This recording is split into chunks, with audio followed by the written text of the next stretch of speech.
బద్రీనాథ్ అన్ని దర్శనాలు మంచిగా అయ్యాయి. మళ్ళీ మనం తిరుగుముఖ పట్టాము. మనం దేవప్రయాగ గుండా వెళ్తాము. దేవప్రయాగలో అలకానంద ఇంకా మందాకిని యొక్క సంగమం ఉంది. ఆ సంగమంలోనే దివ్యదేశం రఘునందన స్వామి రాముడి యొక్క గుడి ఉందన్నమాట. అయితే ఇక్కడ రాముల వారు తపస్సు చేశారు. అక్కడ మీరు వెళ్తే అక్కడ ఒక ఏమంటారు రాతితో చేసినటువంటి సింహాసనం కూడా ఉంటుంది. దశరథుడు అశ్వమేధ యజ్ఞం చేశారు అక్కడ. రామునేమో రావణాసురుడిని చంపిన తర్వాత, ఎందుకంటే బ్రాహ్మణుడు కదా, బ్రాహ్మణ హత్యాపాతకం దాని పరిహారం కోసమని తను తపస్సు చేశారు అని చెప్తారు ఇక్కడ. తర్వాత ఆల్వార్లు కూడా ఇక్కడ కీర్తించారు, అందుకే దివ్యదేశంగా చెప్తారు. సీతమ్మ వారు ఉంటారు, లక్ష్మణుడు కూడా ఉంటారు, ఎదురుగా గరుడ ఉంటారు. మీరు ఇంకా కొంచెం కిందికి అంటే 250 మెట్లు అలా ఉంటాయి. రాముడి గుడి దర్శనం చేసుకున్నాక ఇంకా కొంచెం కిందికి దిగితే ప్రయాగ వస్తుంది, ఇంకా దిగాలి. ఆ ప్రయాగలోనే రాముడి యొక్క పాదం కూడా ఉంటుంది అన్నమాట. ఓపిక ఉంటే కిందికి దిగి దర్శనం చేసుకోండి. తర్వాత మనం మొన్న వెళ్ళాం జోషిమఠ్ నరసింహస్వామి ఇంకా వాసుదేవ గుడి. అయితే నరసింహస్వామి ఇంకా వాసుదేవ గుడి ఈ రెండు దర్శనం చేసుకుంటే ఒక దివ్యదేశంగా చెప్తారన్నమాట.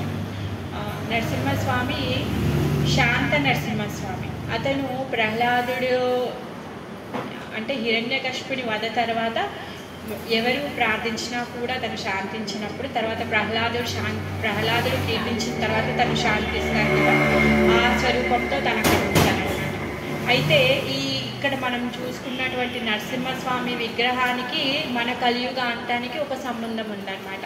ఈ నరసింహస్వామి విగ్రహం యొక్క ఎడమ చేతి యొక్క రిస్ట్ ఏంటి అంటే కాలానుగుణంగా కొంచెంగా అంతర్ధానం అవుతూ ఉందన్నమాట.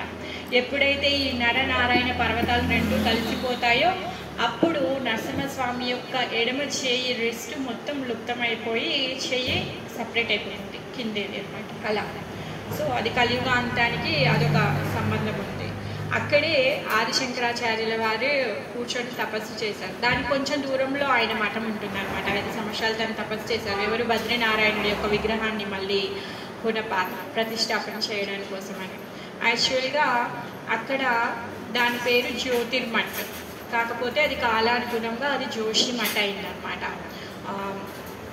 స్కంద పురాణంలో మాత్రం కార్తికేయపురము అని చెప్పారనమాట దాని పేరు.